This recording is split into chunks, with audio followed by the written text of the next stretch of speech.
I have lived 75 years on this earth, and I thought I understood pain. I buried my mother when I was 22. I held my wife's hand as cancer took her at 51, watching the strongest woman I ever knew fade into something fragile and afraid. I have known the sharp grief of sudden loss and the slow grief of watching it come. But I did not know, until last Tuesday morning, that the worst pain a man can feel is discovering his only child wants to celebrate the happiest day of her life as though he does not exist. My name is Harold Whitmore. I was a high school history teacher for 41 years in Eugene, Oregon. I coached the junior varsity basketball team. I organized the annual Veterans Day Assembly. I graded 10,000 essays, maybe more, and I wrote comments in the margins because I believed every student deserved to know someone was paying attention. I was not a perfect man, no man is, but I tried to live with decency. I tried to leave the world a little better than I found it. And I tried. God help me. I tried so hard to be a good father. The morning it happened, I was sitting at my kitchen table with a cup of coffee and the crossword puzzle from the Oregonian. This is my routine. I wake at 6, as I have since I started teaching in 1974, and I fill in the crossword while the sun comes up over the backyard. The house is quiet now. It has been quiet for 9 years, since Barbara passed Dot, my neighbor's grandson. A young man named Derek, who helps me with yard work twice a month, had come by the previous evening to clear some branches from the autumn storms. He is a kind boy, 23, studying computer science at Portland State.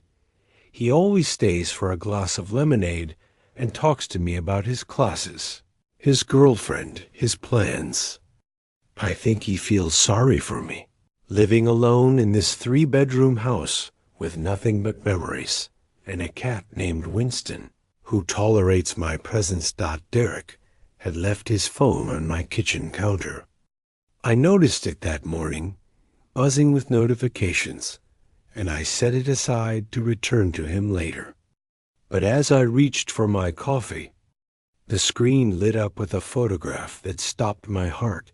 It was my daughter, Caroline. My Caroline, my only child. The girl I taught to ride a bicycle in the driveway of our old house on Willowbrook Lane. She was standing in what appeared to be a bridal boutique, wearing a white dress, her arms raised in joy. The post was from someone named Brittany Sinclair, and the caption read, "5 days until my best friend marries the love of her life. So excited for Caro and Mitchell. 5 days. My daughter was getting married in 5 days, and I did not know. I sat very still for a long time. Winston jumped onto the table, which I usually do not allow, and I did not move him. I stared at that photograph, at Caroline's face older, now 34, but still so much like her mother, and I felt something crack open inside my chest. She looked happy. She looked like a woman who was not missing anything at all. I must explain something here, because otherwise none of this will make sense. Caroline and I have been estranged for 3 years. 3 years, 2 months, and 17 days, if you want precision, and I do want precision. I want the record to be clear. On July 14th, 2022, my daughter called me and said words I will never forget as long as I live. "I know the truth now," she said. Her voice was cold, controlled, nothing like the warm girl I raised. "Mom told me everything before she died. How you cheated on her. How you abandoned us when I was a baby. how she had to beg you to come back, to be a father, and you only did it for appearances. I can't believe I spent my whole life thinking you were a good man. I could not speak. The accusations were so bizarre, so utterly divorced from reality, that I thought she must be joking. Carolyn, I finally managed. None of that is true. Your mother and I, we had our struggles, yes, but I never once. Don't, she cut me off. Don't lie to me. I have Mom's journals. I have the letters. I know who you really are. What letters? What journals? Carolyn, sweetheart, your mother and I loved each other for 32 years. I never cheated. I never abandoned anyone. I was there every single day of your life. I changed your diapers. I drove you to school. I sat in the front row at every play, every concert, every stop, she said, and her voice cracked. Just stop. I can't do this. I can't have a relationship with someone who can't even admit what they did. Goodbye, Dad. She hung up. I called back immediately. No answer. I called again. Straight to voicemail. I sent text messages, emails, letters. The emails bounced back. She had blocked me. The letters came back unopened, returned to sender, written in handwriting that was not hers. For 3 years, I have tried to reach my daughter. I have driven to Seattle, where she lives, and stood outside her apartment building like a fool, hoping to catch her coming or going. I have contacted old friends of hers, asking them to pass along my messages. I have written to her on her birthday, on Christmas, on the anniversary of her mother's death. All of it returned. All of it refused. And now she was getting married, and I was learning about it from a stranger's phone. I returned Derek's phone to him that afternoon. He apologized for leaving it, and I told him it was no trouble. I did not mention what I had seen. Some shamans are too heavy to share with a young man who still believes the world makes sense. That evening, I sat in my study, the room that used to be Caroline's nursery, before we converted it when she left for college, and I opened the bottom drawer of my filing cabinet. Inside, wrapped in a rubber band, were 30 years of documents. Birthday cards I had written to Carolyn since she was born. Photographs of us at soccer games, dance recitals, her high school graduation. Letters Barbara and I had exchanged when I spent one summer doing research for my master's degree in Boston. Letters full of love and longing and counting the days until I returned. Our wedding album. Caroline's baby book with Barbara's handwriting noting every milestone. First smile, 6 weeks. First word, Dada, 11 months. First steps, 13 months. There were no letters of confession, no journals detailing affairs or abandonment. Because there were no affairs, there was no abandonment. There was only a marriage, imperfect as all marriages are, but built on fidelity and commitment and the shared project of raising a daughter we both adored. So where had these supposed journals come from? Where were these damning letters? I had a theory.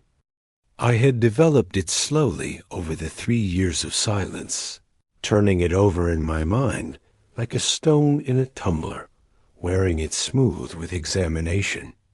But theories are not proof, and accusations without evidence are just noise.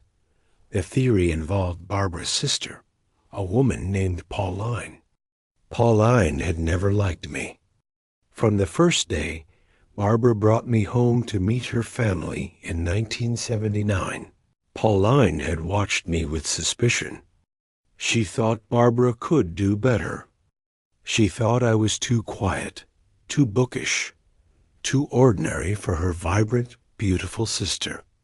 When Barbara and I married, Pauline wept at the wedding, not from joy, but from something that looked, from certain angles, like grief. Pauline never married. She never had children. She attached herself to our family like a barnacle to a ship's hull, always present, always watching, always whispering to Barbara about my shortcomings. For 32 years, I tolerated her. For 32 years, I bit my tongue when she made snide comments about my salary, my hobbies, my quiet nature. I tolerated her because Barbara loved her, and I loved Barbara. But something changed after Barbara died. Pauline had been with her at the end. I was there too, of course.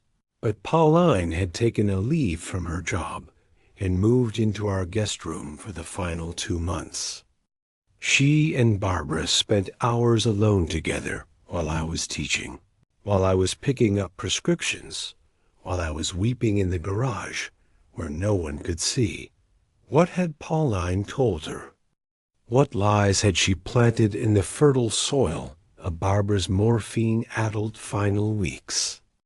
I did not know. I still do not know for certain. But I know this. 6 months after Barbara died, Caroline's attitude toward me began to change. She became distant. She canceled visits. She stopped returning calls promptly. And when I asked her what was wrong, she said, "Nothing." In that way, that means everything. Then came the phone call. The accusations. The silence. 3 years. And now a wedding I was not invited to. I sat in my study until well past midnight. Winston curled at my feet, looking at the filing cabinet full of evidence that my life had been what I knew it to be. And I made a decision. I was 75 years old. My knees ached in the morning. My doctor had concerns about my heart. I had perhaps 10 years left, perhaps 5, perhaps 1. I did not know what time remained to me, but I knew I could not spend it in silence. My daughter believed lies about me. She was about to marry a man I had never met, begin a family I would never know, build a life that erased me completely. And somewhere out there, probably in Seattle for the wedding, was the woman I believed had poisoned everything. I opened my laptop and searched for flights to Seattle. 5 days. Caroline was getting married in 5 days. I was going to be there, invited or not. I did not sleep that night. I lay in the bed Barbara and I had shared for 26 years, staring at the ceiling, listening to the old house settle and creak around me. Every sound was familiar. The click of the heating system, the branch that scraped against the window when the wind came from the east, the particular groan of the 3rd step on the staircase, though no one was climbing it. This house knew me. It had held my family, my marriage, my life. And now it held only me and my memories, and a cat who was growing old alongside me. At 5 in the morning, I gave up on sleep and went downstairs to make coffee. The kitchen was cold. I keep the thermostat low to save money, a habit from the years when we were young and every dollar mattered. And I stood at the window watching the sky lighten over the backyard. Barbara had planted roses along the fence 30 years ago. I still tended them, though I did not have her gift. They bloomed each summer, stubborn and beautiful, and I talked to them sometimes when the loneliness grew too heavy. I told them about my day. I told them I missed their mother. I am an old man. I know how that sounds. But grief does strange things, and loneliness does stranger things still. And if talking to roses keeps me tethered to the world, then I will talk to roses until I cannot talk any more. By 7 o'clock. I had made a decision. There was one person who might know the details of Caroline's wedding. One person who had managed, somehow, to maintain relationships with both sides of our fractured family. Her name was Dorothy Ashford, and she had been Barbara's closest friend since they were roommates at the University of Oregon in 1971. Dorothy was 80 now, a widow like me, living in a retirement community in Lake Oswego. She had attended Barbara's funeral, had held my hand and wept with me, and then had carefully, diplomatically, maintained contact with both me and Caroline in the years since. I suspected Dorothy knew more than she let on. She was that kind of woman, observant, discreet, holding confidences like a vault holds gold. She had never taken sides in the estrangement, at least not openly. When I asked her about Caroline, she said only that she was doing well and changed the subject. When I asked her to deliver messages, she said she would do what she could, and then the messages went unanswered anyway. But Dorothy loved Barbara. She had loved her fiercely, protectively, for nearly 60 years. And I had to believe that she would not want Barbara's daughter to build her marriage on a foundation of lies. I called her at 8, which I knew was late enough that she would be awake and early, enough that she would not yet have left for her morning activities. She answered on the third ring, "Harold." Her voice was careful, neutral. "This is a surprise. Dorothy, I need to talk to you.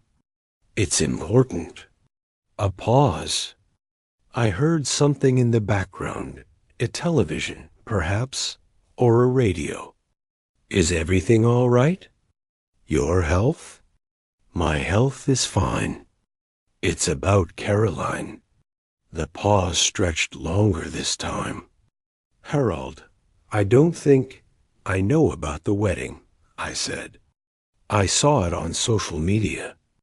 She's getting married on Saturday, and I wasn't told. I wasn't invited. Dorothy, I need to understand what's happening. I need to understand why my daughter believes I'm a monster." I heard her exhale slowly. Dorothy had been a psychiatric nurse for 40 years before she retired. She had spent her career listening to troubled minds, navigating delicate conversations, knowing when to push and when to retreat. I could almost hear her professional instincts engaging, assessing, calculating. "Where did you see the announcement?" she asked. I explained about Derek's phone, the photograph, the caption. As I spoke, I heard Dorothy make small sounds of acknowledgement, the kind a therapist makes to show they are listening. "I see," she said when I finished. "Harold, I want you to understand something. I am in a very difficult position. I love you. I loved Barbara. And I love Caroline, who I have known since she was a baby. I do not want to make things worse. How could they be worse? My daughter thinks I cheated on her mother.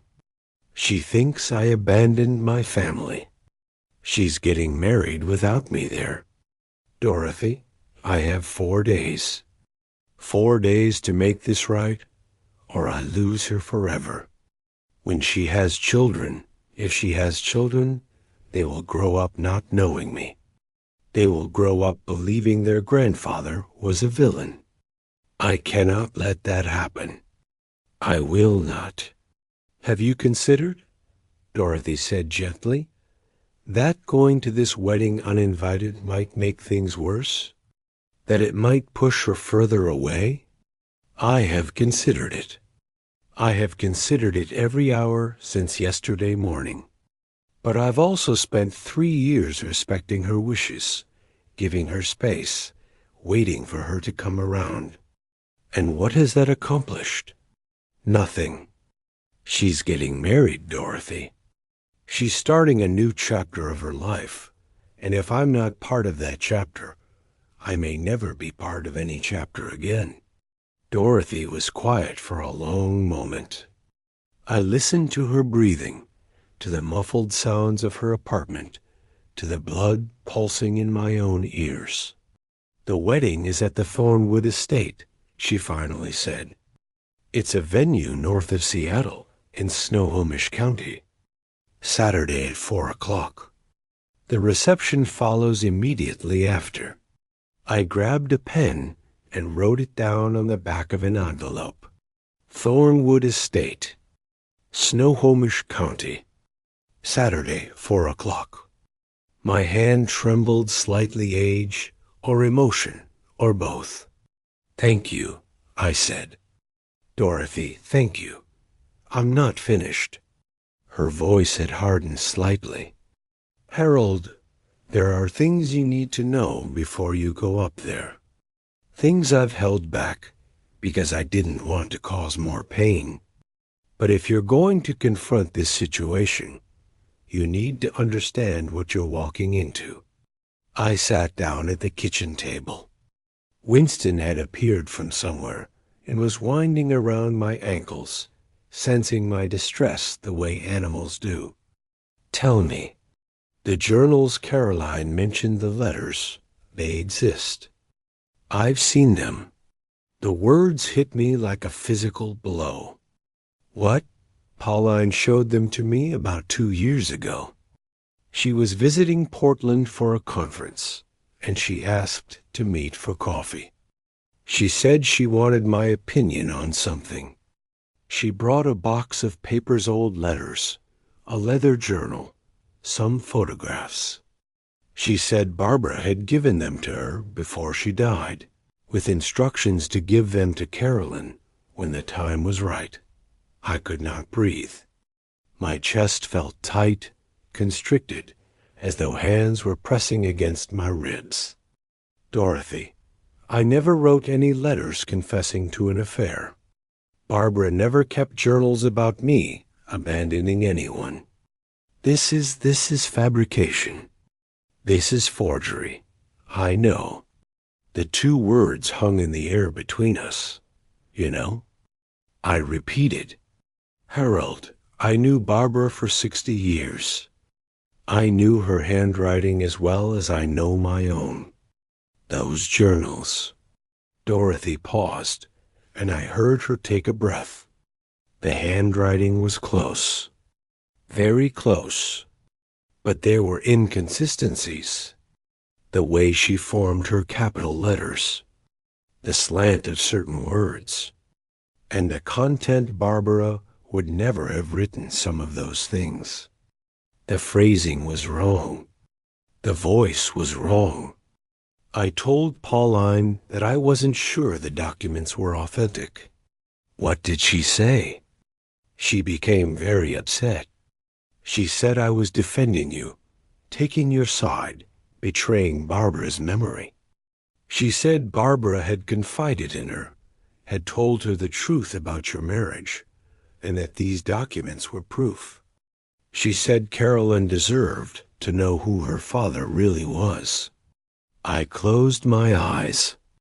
The kitchen seemed to spin around me, and I gripped the edge of the table to steady myself. She forged them. Pauline forged journals and letters to turn my daughter against me. I believe so, yes. I cannot prove it. I am not a handwriting expert. But I knew Barbara, Harold. I knew her soul. And she would never have written the things in those documents. She loved you. Whatever problems you had in your marriage, She loved you until the day she died. Tears were running down my face now. I did not bother to wipe them away. Why didn't you tell me this before? Why did you let me spend 3 years in the dark? Dorothy's voice was heavy with regret. Because I had no proof. Because I hoped that Carolyn would come around on own. Because Pauline has been part of Caroline's life since she was born, and I didn't want to be the one to accuse her of something so terrible without evidence. I was a coward, Harold. I was afraid of being wrong, and I was afraid of making things worse, and in my fear, I let you suffer. I'm sorry.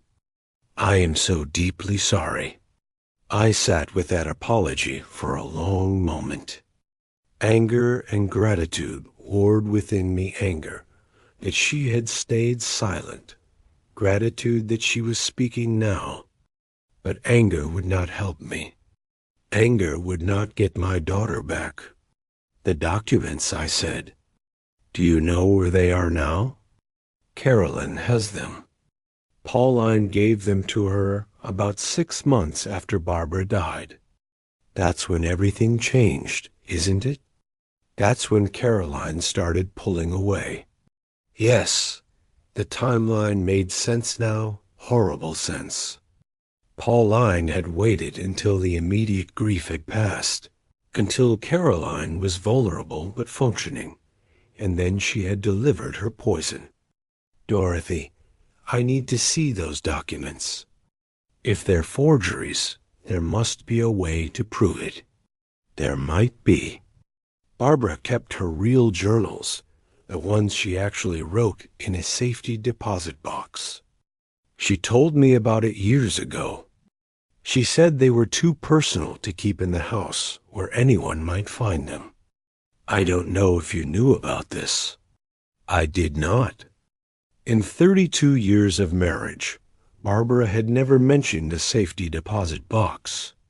But then, she had always valued her privacy. She had always kept a small part of herself separate, inviolate, and I had respected that. It was one of the things I loved about her. Do you know which bank? I asked. First National, the branch on Willamette Street. She mentioned it once, years ago. I don't know if the box is still there, or if you would have access to it as her widower. But if her real journals exist, if you can find them, you might have something to compare against the forgeries. I wrote this down too. First National, Willamette Street, real journals. Dorothy, I said, I don't know how to thank you. Don't thank me yet. You have a long road ahead, and there's no guarantee it leads where you want to go. Caroline believes those documents are real.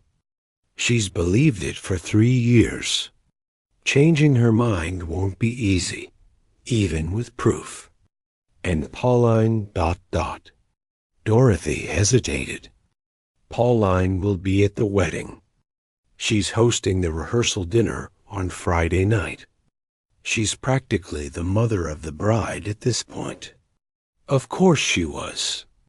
Of course, Pauline had slithered into the space I once occupied, had made herself indispensable to a grieving daughter who believed her father was a fraud. She had been working toward this for 45 years, and now she had finally won. But she had not won yet. Not completely. I'm going to the bank this morning, I said. And then I'm driving to Seattle. Harold, it's a 5-hour drive. At your age, with your heart, I've made that drive 100 times. I'll stop when I need to stop. I'll be careful. I stood up, and Winston meowed in protest at the sudden movement. Dorothy, I'm going to get my daughter back. I'm going to show her the truth. And then I'm going to watch her get married, even if I have to stand outside in the parking lot.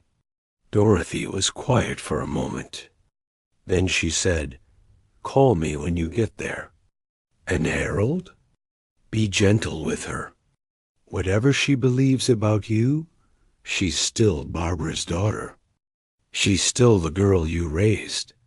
She's been lied to, and when she learns the truth, it's going to break her heart."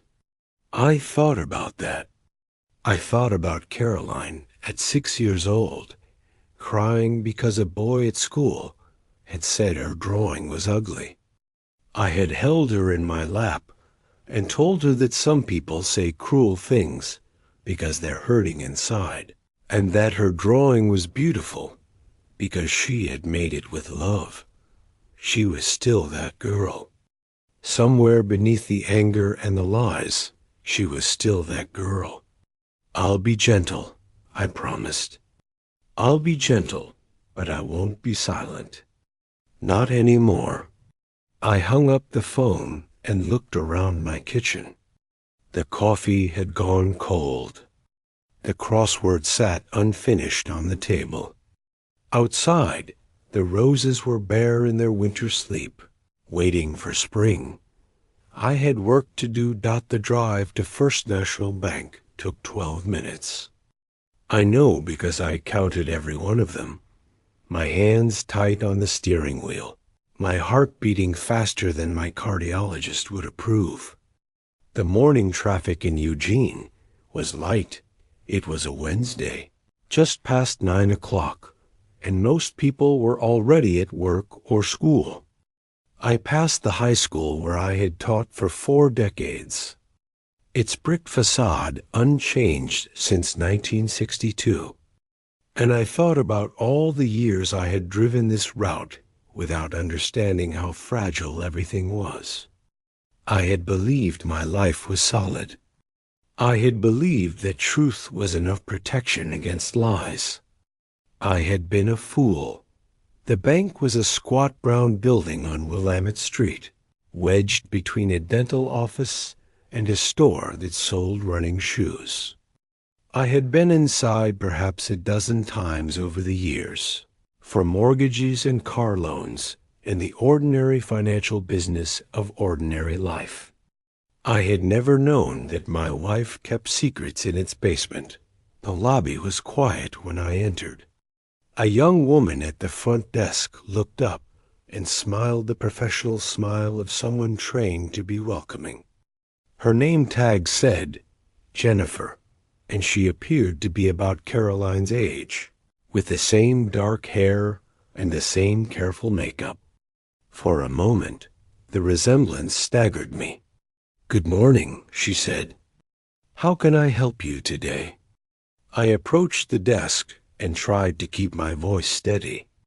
"My name is Harold Whitmore. My wife, Barbara Whitmore, passed away 9 years ago. I've recently learned that she may have had a safety deposit box here, and I'm hoping to access it." Jennifer's smile flickered, replaced by a look of professional concern. "I'm so sorry for your loss, Mr. Whitmore. Let me check our records for you. Do you have identification?" I produced my driver's license, my social security card, and after a moment's hesitation, the death certificate I had carried in my wallet for 9 years. I do not know why I kept it there. Perhaps because it was proof that she had existed, that our life together had been real, that I had not imagined 32 years of love. Perhaps because letting go of the paper felt like letting go of her.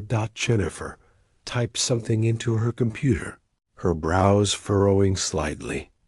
"Yes, I do see an account here for Barbara Whitmore. The box was opened in 1987 and has been maintained through automatic payments from a linked checking account." She looked up at me.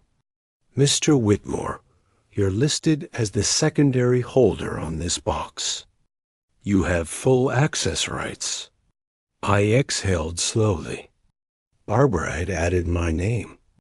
Even while keeping her private journal secret, She had ensured I could access them if I needed to. She had trusted me with this final gift, even if she had never told me about it directly. "I'd like to access the box, please," I said. Jennifer nodded and picked up her phone to call someone.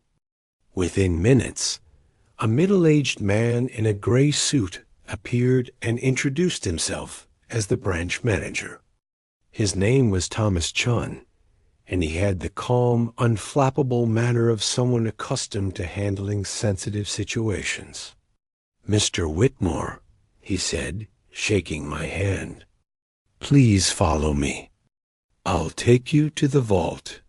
We descended a flight of stairs into the basement, where the air was cooler and carried the faint metallic smell of old money and older secrets. The vault was a room lined with small brass doors, each numbered, each containing someone's treasures or terrors. Thomas led me to box 1247 and produced a key from his pocket. "You'll need your key as well," he said. "Both keys are required to open the box." I stared at him. "My key?" "Yes, sir. The secondary holder's key. It should have been provided to you when you were added to the account." My heart sank. I did not have a key. Barbara had never given me one, and never even told me the box existed. Had she hidden it somewhere? Had she meant to give it to me and never found the right moment? Had the key been lost in the chaos of her final months, when the cancer made her forgetful and confused? "I don't have the key," I admitted.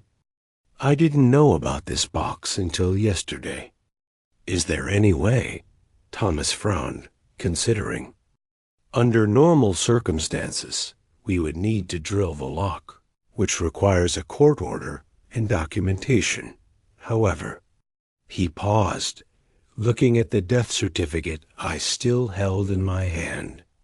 "Given the circumstances, and given that you're the surviving account holder, I can authorize an emergency access procedure.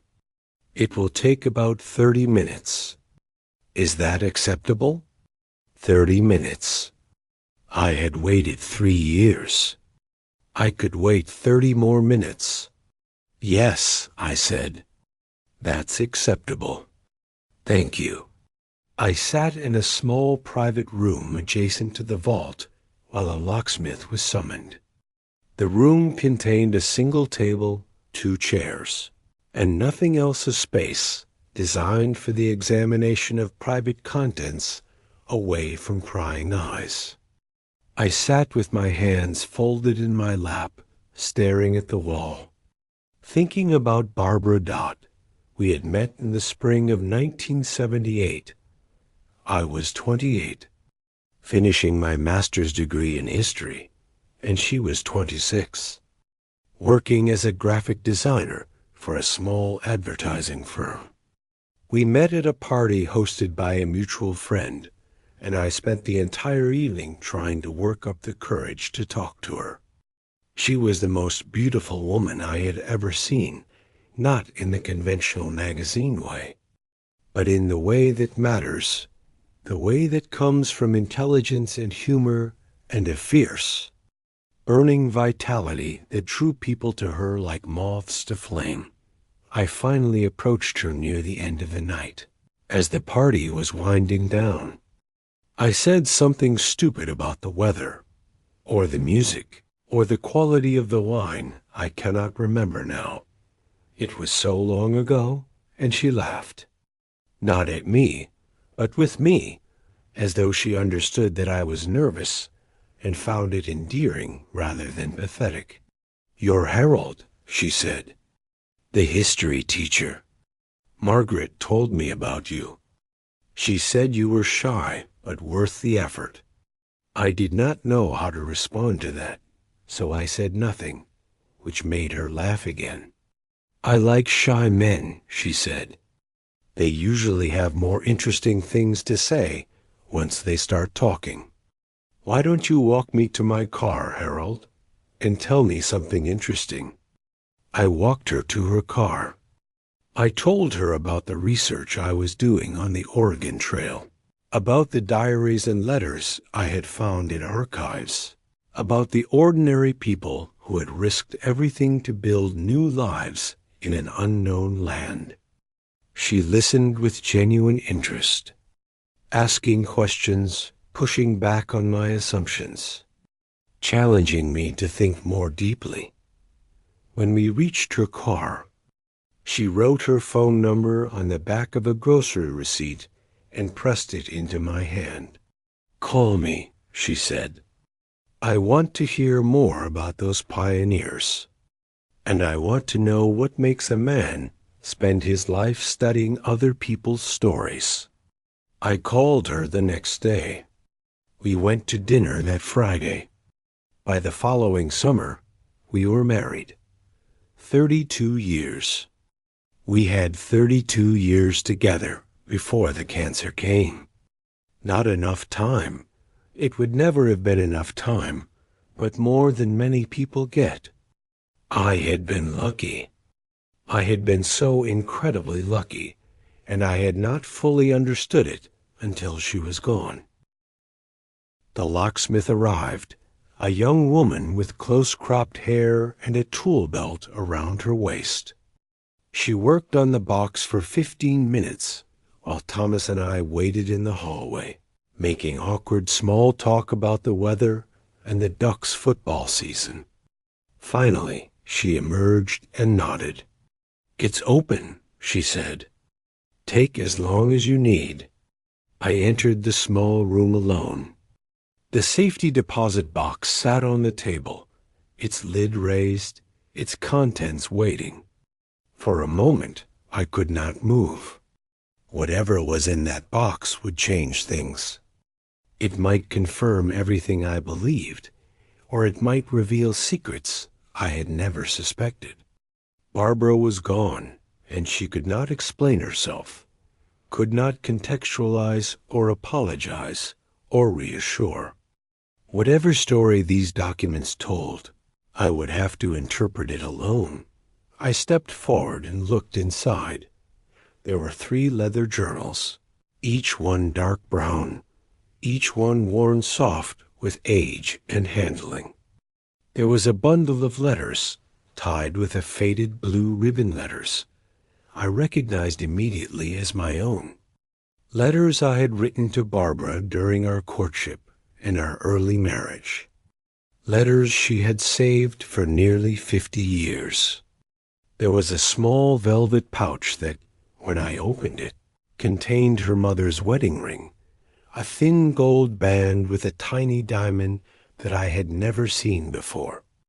And there was an envelope, sealed, with my name written on the front in Barbara's distinctive handwriting.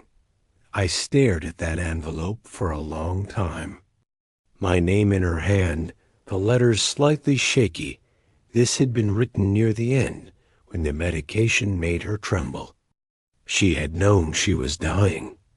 She had come to this box and left me a message, and then she had died without telling me it existed. Why? Why had she not simply given me the letter? Why had she hidden it here, in a box I did not know about, behind a key I did not have? I opened the envelope carefully, sliding my finger beneath the flap, trying not to tear the paper. Inside was a single sheet, covered on both sides with her handwriting. My dearest Harold, if you are reading this, then I am gone, and you have found your way to this box. I always knew you would, eventually. You are the most persistent man I have ever known, and I mean that as the highest compliment. You never give up on the things that matter. You never stop searching for the truth. I need to tell you something, and I need you to understand why I never told you while I was alive. It is about Pauline. You know that my sister has never liked you. You have borne her hostility with grace for 40 years, and I have loved you for it. What you do not know, what I have hidden from you, because I was ashamed and afraid, is why she hates you so much. When we were young, before I met you, Pauline fell in love with a man named Richard Holloway. He was a professor at the University of Oregon, handsome and brilliant and utterly charming. Pauline adored him. She believed they would marry. But Richard was not a good man. He cheated on her repeatedly, lied to her constantly, and eventually left her for one of his graduate students. The humiliation nearly destroyed her. She dropped out of school, moved back home, and spent 2 years barely functioning. I watched my sister break, Harold, and there was nothing I could do to help her. When I met you, Pauline was convinced you were another Richard. She saw a quiet, bookish man pursuing her younger sister, and she projected all of her pain and fear onto you. She told me you would cheat. She told me you would leave. She told me I was a fool for trusting you. I did not listen. I knew you were nothing like Richard Holloway, but her warnings planted seeds of doubt that took years to fully uproot. Over time, I came to understand that Pauline was not merely protective. She was jealous. She had never recovered from Richard's betrayal, had never allowed herself to love again, and watching me build a happy marriage was unbearable for her. She did not want me to suffer as she had suffered. But she also, I think, did not want me to have what she could not got in my final months. Pauline spent many hours with me. She was kind. She was attentive. She helped me in ways I cannot adequately describe. But she also asked me questions about our marriage, about our struggles, about the hard times we had weathered. I answered honestly because I was dying and I had no energy for pretense. I told her about the year we almost separated when Caroline was 3 and we were both exhausted and resentful. I told her about the counseling we did, the hard conversations, the slow rebuilding of trust and intimacy. I told her things I had never told anyone, because I thought she was finally ready to understand that love is not the absence of conflict, but the commitment to work through it. I was wrong. Harold, I believe Pauline is going to use what I told her against you. I believe she is going to twist my words, to fill in gaps with lies, to construct a narrative that makes you the villain. I do not know exactly how she will do this, but I know her, and I know the depth of her damage. She cannot allow Caroline to have the father she never had. She cannot allow you to escape the punishment she believes all men deserve. I am leaving you my journals, the real ones. Everything I ever wrote about our life together is in these pages, the joy and the sorrow, the gratitude and the frustration, the overwhelming, terrifying, beautiful love I felt for you every single day. If Pauline tries to rewrite our story, these journals will tell the truth. I am sorry I did not warn you while I was alive. I was afraid of being wrong about my own sister, afraid of causing a rift I could not repair, afraid of dying with conflict instead of peace. I chose silence, and it may have been a mistake. Forgive me. I love you, Harold. I have loved you since that first night, when you walked me to my car and told me about pioneers. You are my pioneer. You built a life with me in unknown territory, and you never once looked back. Whatever comes next, remember that. All my love, forever. Barbara, I read the letter 3 times. Then I sat in that small room with my head in my hands and wept like a child. She had known. She had known what Pauline might do, and she had tried to protect me, even from beyond the grave. She had left me the weapons I needed to fight back, and she had apologized for not doing more. Oh, Barbara, you did enough. You did more than enough. I wiped my eyes and began to examine the journals. The handwriting was unmistakably hers, the capital B's with their distinctive flourish, the lowercase g's that always looked like figure eights, the cramped intensity of her script when she was excited about something. These were Barbara's words, Barbara's thoughts, Barbara's truth. I photographed every page with my phone. It took over an hour, my hands shaking, my eyes blurring with tears I could not fully suppress. When I was finished, I placed everything back in the box except the letter, which I folded carefully and tucked into my wallet beside the death certificate. Two documents now. One proving she had died. One proving she had loved me. I walked out of the bank into the pale autumn sunshine, and for the first time in 3 years, I felt something other than despair. I felt ready. I left Eugene at noon. The journals secured in a canvas bag on the passenger seat beside me. Barbara's letter pressed against my heart in my wallet. The drive to Seattle would take 5 hours if the traffic cooperated, longer if it did not. I had made this journey many times before, for Caroline's college graduation, for holidays, for the simple pleasure of seeing my daughter's face, but never like this.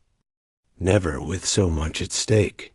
The highway stretched before me, gray and endless, cutting through the green hills of the Willamette Valley.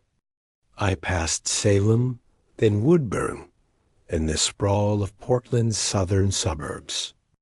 My old Honda Accord hummed steadily beneath me, its engine faithful despite its age. 200,000 miles on this car, and it had never once failed me. I talked to it sometimes, the way I talked to the roses, thanking it for its service. Another sign of loneliness, perhaps. Or perhaps just the habit of a man who believes that gratitude should be expressed, even to machines. I was north of Vancouver, just past the Washington border, when my phone rang. The sound startled me. I receive so few calls these days, Derek checking on yard work, Dorothy with occasional updates, telemarketers trying to sell me insurance I do not need. I fumbled for the phone, glancing at the screen while keeping my eyes on the road. The number was unfamiliar. A Seattle area code. I pulled into a rest stop before answering. My hands were trembling again, and I did not trust myself to drive and speak at the same time. I parked beneath a large oak tree, its leaves turning gold and orange, and answered the call. Mr. Whitmore? The voice was male, young, uncertain. This is Mitchell Crane. I'm engaged to your daughter. I sat in silence for a moment, processing this. The man who would marry Carolyn in 2 days was calling me. The man whose name I had learned only yesterday, whose face I had never seen, whose existence I had known nothing about until a stranger's phone revealed it. Mitchell, I said. My voice sounded strange to my own ears. I didn't expect to hear from you. I didn't expect to call. He laughed nervously. I got your number from Dorothy Ashford. She said you might be coming to Seattle. She said, he hesitated. She said there were things I needed to know. Dorothy. Of course. She had promised to stay neutral, but she had also apologized for her years of silence. Perhaps this was her way of making amends, not by telling the truth herself, but by ensuring the truth had a path to travel. "What did Dorothy tell you?" I asked. "Not much. She said you and Caroline were estranged because of a misunderstanding. She said there might be evidence that things weren't what Caroline believed. She said I should talk to you before the wedding." Mitchell paused. "Mr. Whitmore, I love your daughter. I want to marry her more than I've ever wanted anything. But I also want our marriage to start with honesty.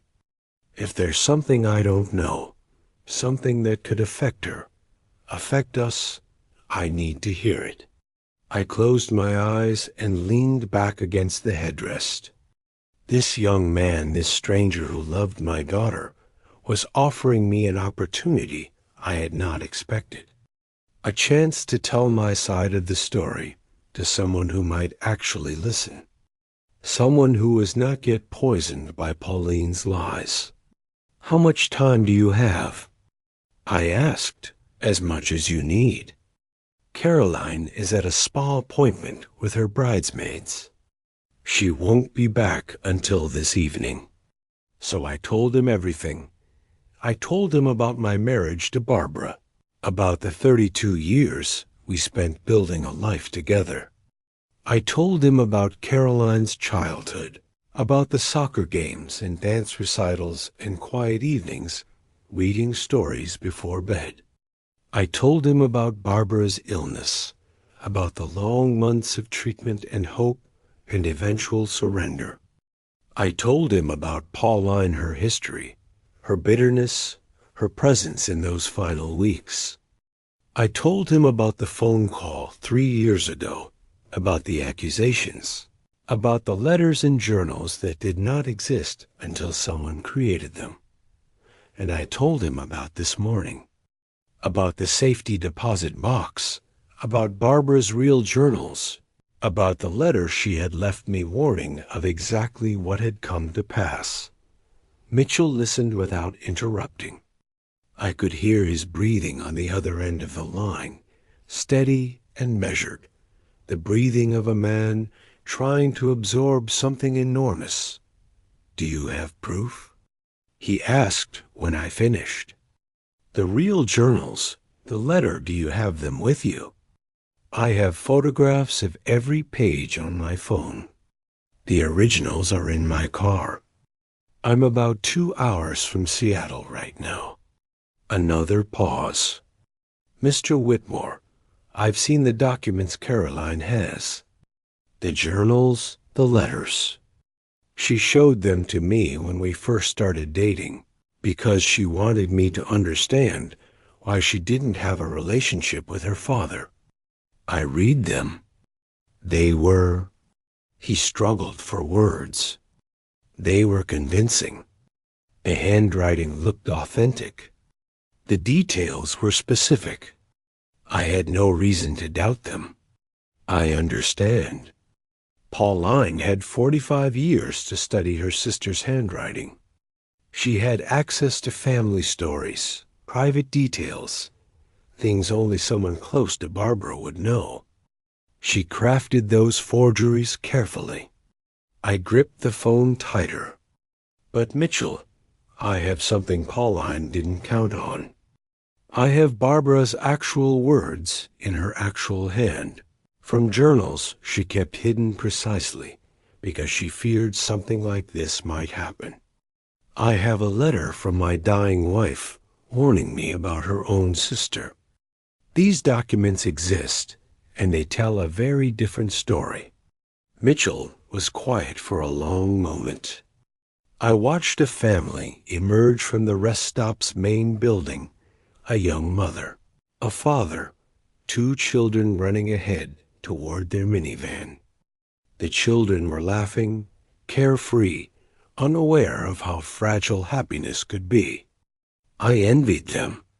"I want to see them," Mitchell said finally, "before the wedding.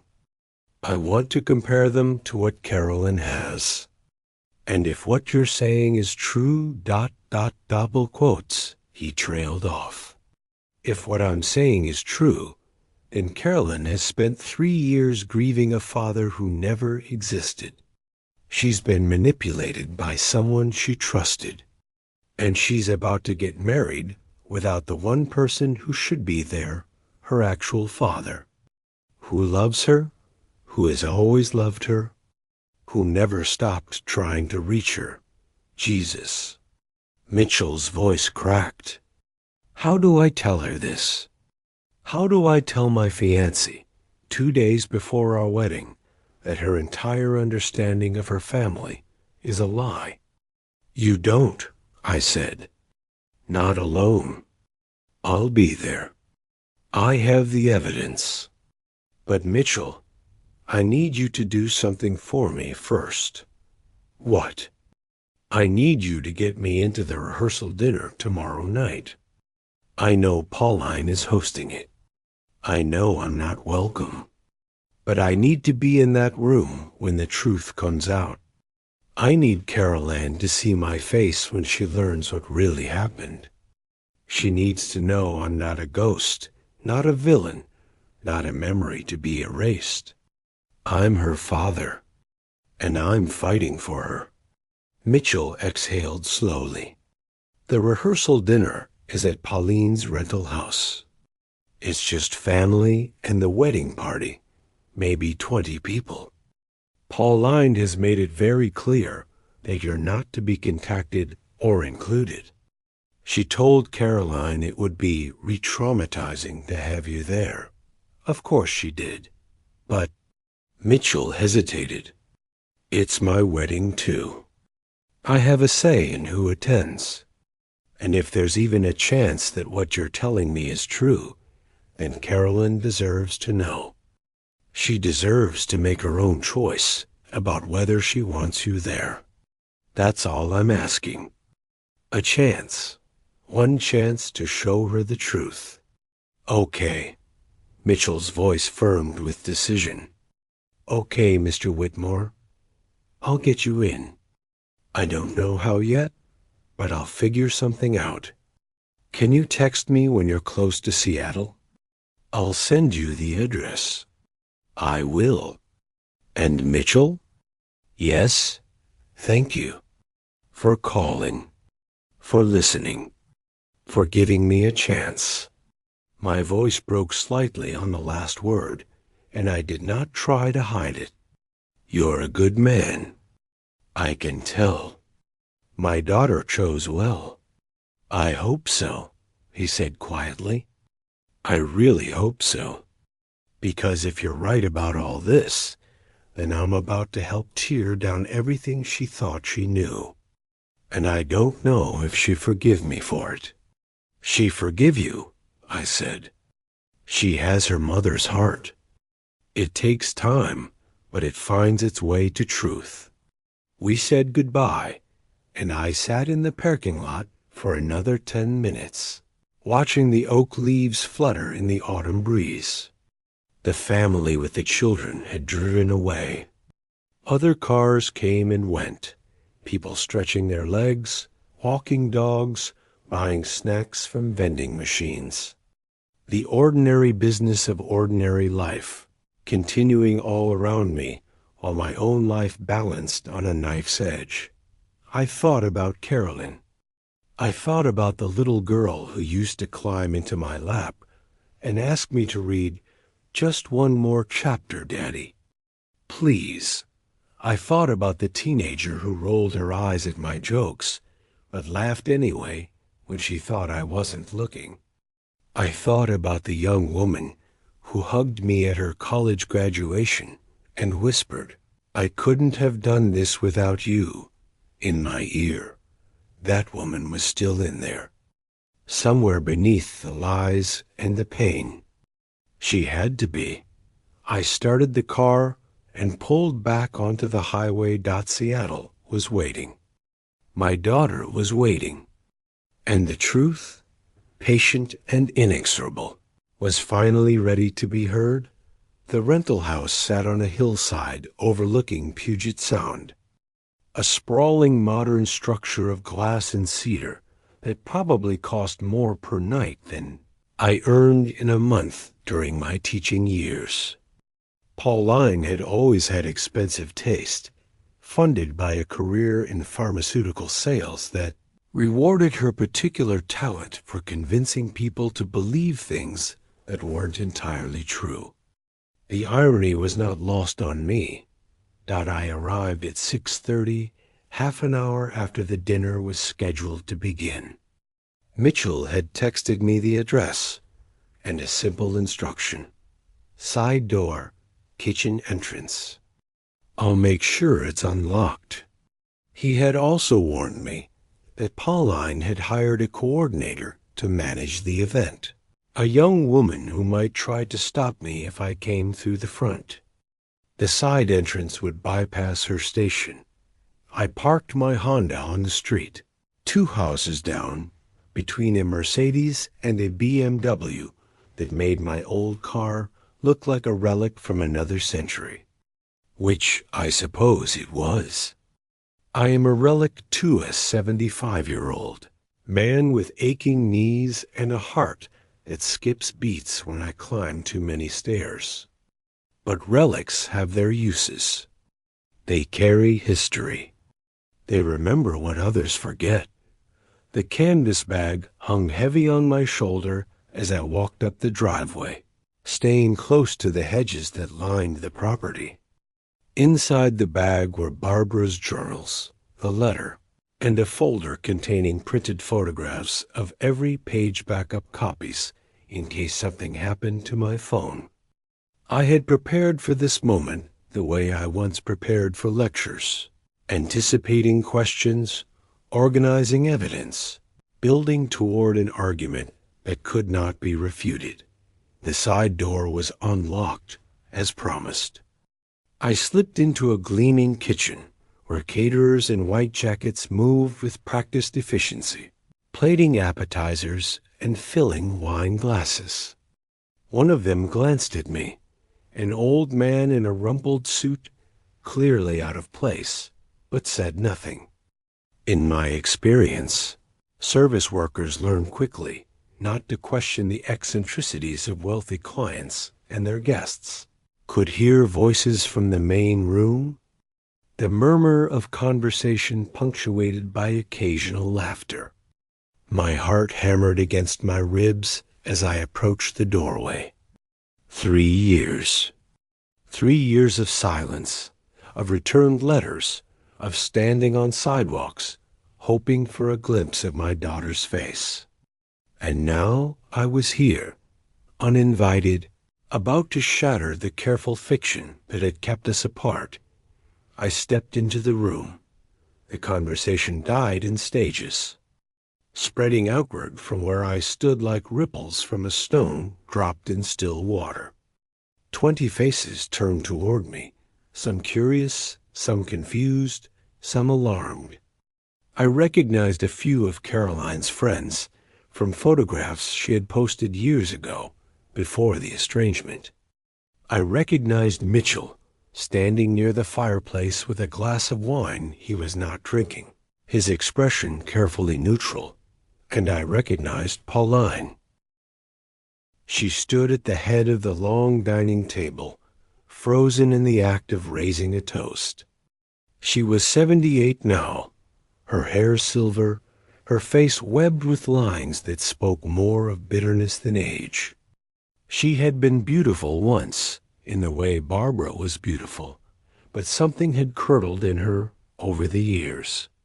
Something hard and cold had taken up residence behind her eyes. "What are you doing here?" Her voice cut through the silence like a blade. "You were not invited. You need to leave immediately." I did not move. I was looking past her, searching the room, until I found what I was looking for.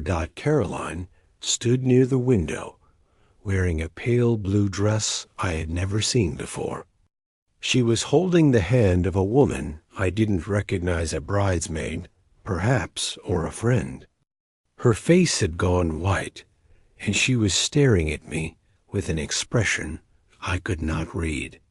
Fear? Anger? Something else? Something more complicated?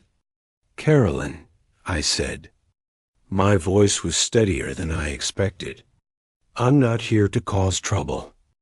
I'm here because you deserve to know the truth before you get married. You deserve to make your choice with all the facts, not just the ones you've been given. The truth? Pauline moved toward me, her heels clicking on the hardwood floor. The truth is that you're a pathetic old man who can't accept that his daughter finally learned who he really was. The truth is that you cheated on her mother, abandoned your family, and spent 30 years pretending to be something you're not. That's not true.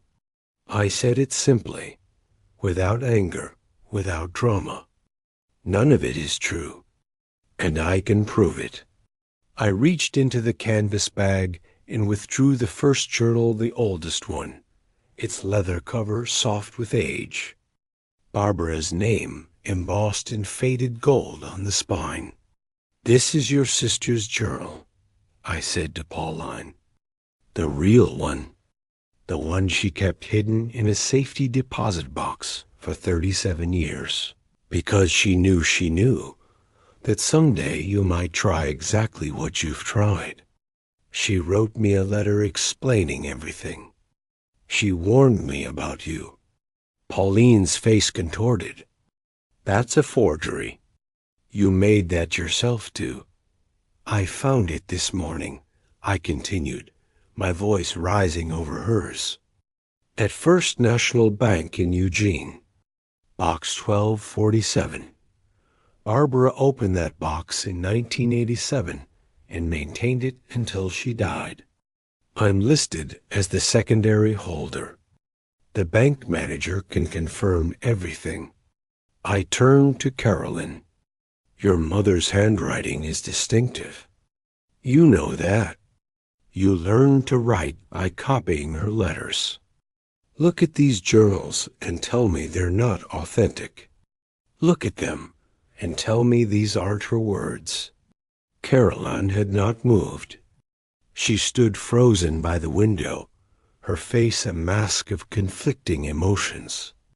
But I saw something flicker in her eyes, doubt, perhaps. The first crack in the wall that Pauline had built. Mitchell stepped forward. Carolyn, I called your father yesterday. I asked Dorothy Ashford for his number, and I called him. I wanted to hear his side of the story before we got married. He turned to face her fully. I've seen the journals your aunt gave you, and I've seen photos of the journals he's holding. The handwriting is different. Not dramatically different, but different enough.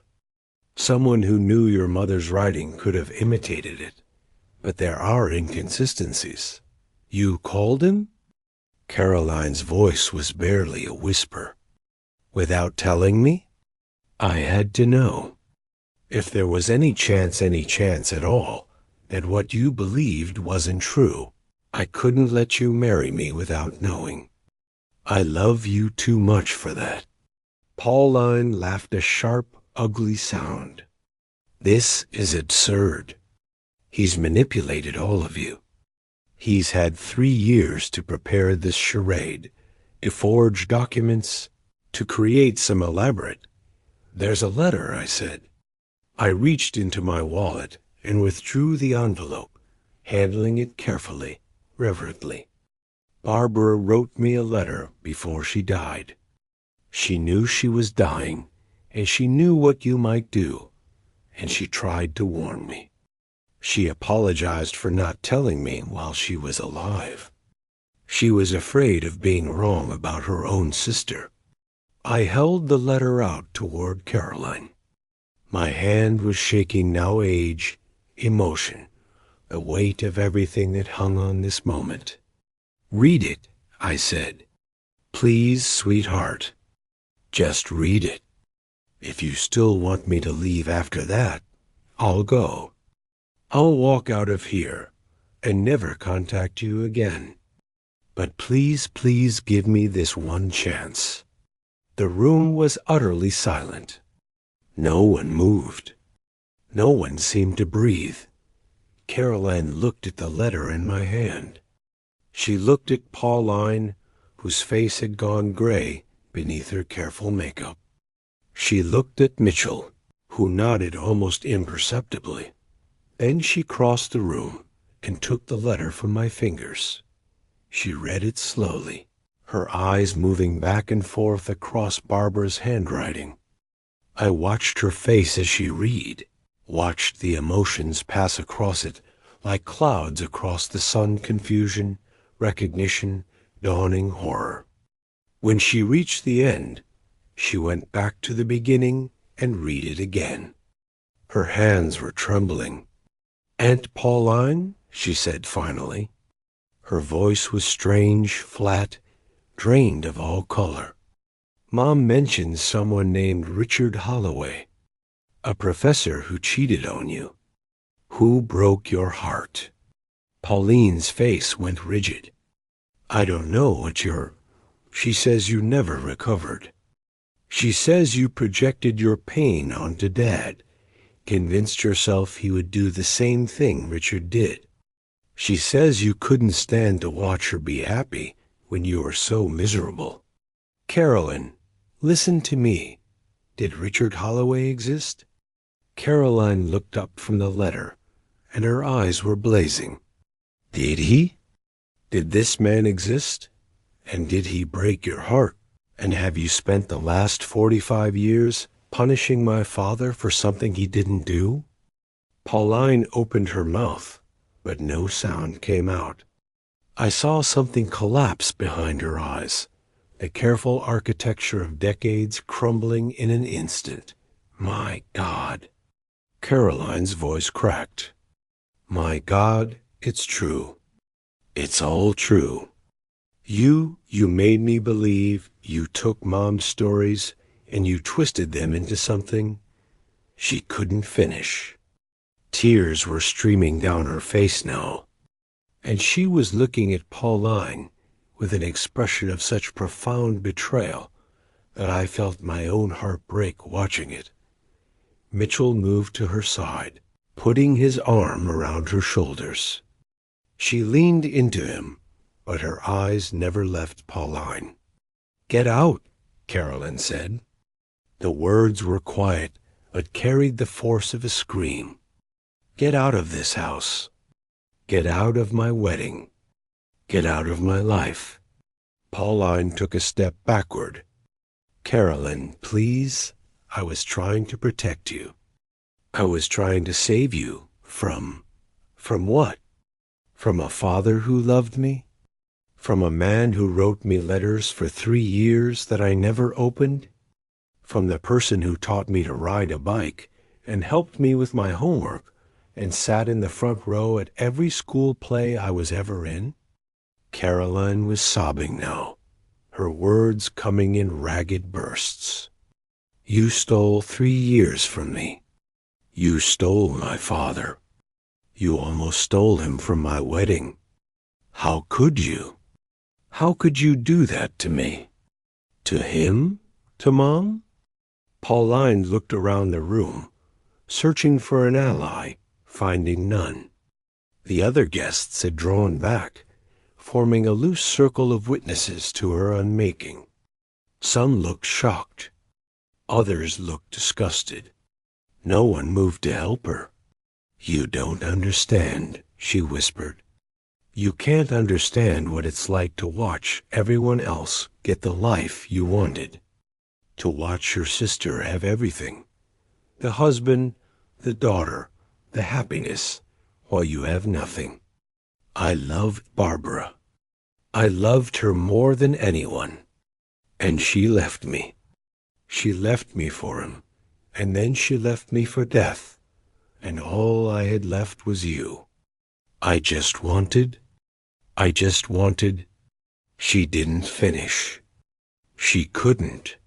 The words dissolved into something that might have been a sob, and then she turned and walked out of the room. I heard the front door open and close. A moment later, a car engine started, and headlights swept across the windows as she drove away. The silence that followed was absolute. Then Carolyn turned to me. She looked at me, really looked at me, for the first time in 3 years. I saw the little girl who used to fall asleep in my arms. I saw the teenager who argued with me about curfews, but always hugged me goodnight. I saw the woman she had become, strong and broken and beautiful, standing in the wreckage of everything she thought she knew.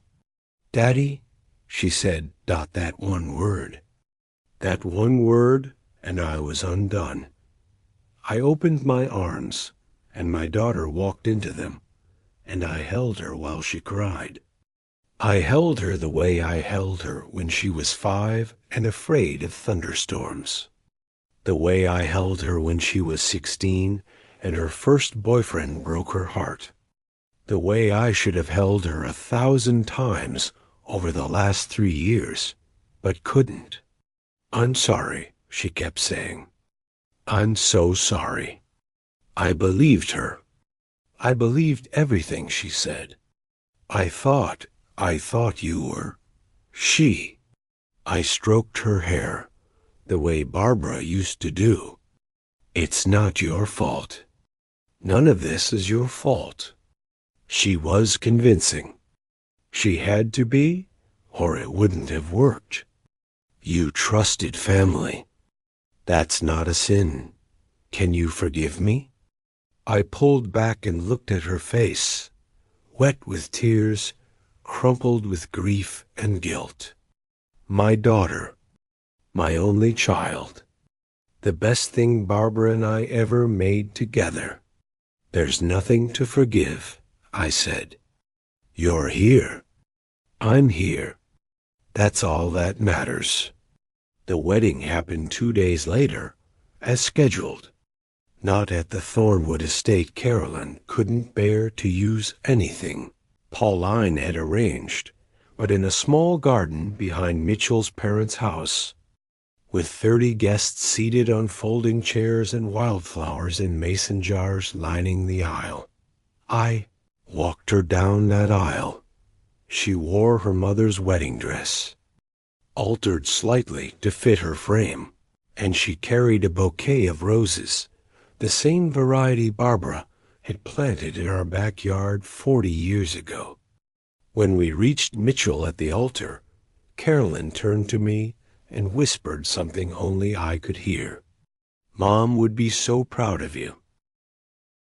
I kissed her forehead, placed her hand in Mitchell's, and stepped back to take my seat in the front row. Winston the cat had stayed home. He would not have appreciated the travel, but Barbara was there. I felt her presence in the autumn sunlight, in the roses, in the smile on our daughter's face. The ceremony was simple and brief. The vows were promises, not performances.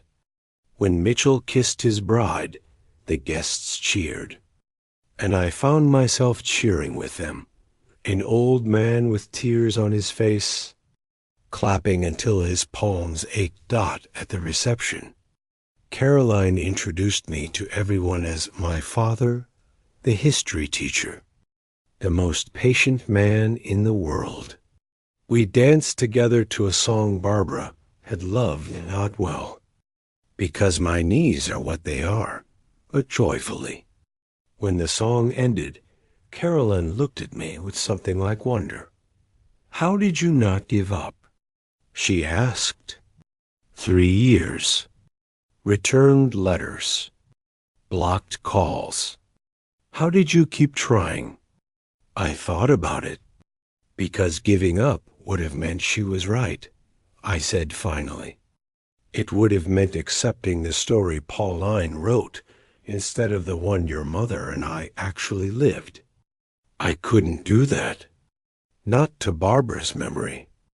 Not to you. Not to myself.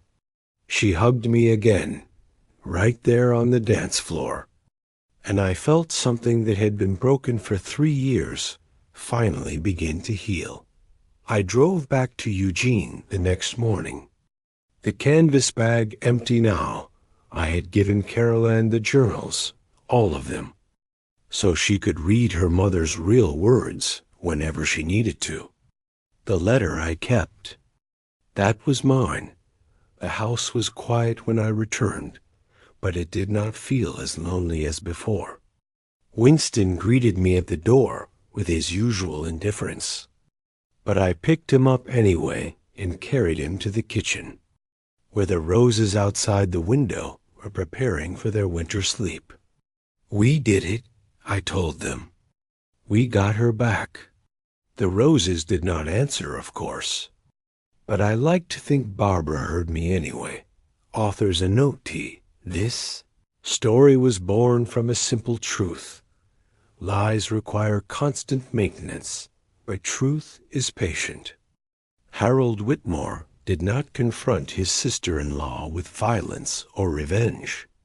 He did not humiliate her publicly for sport.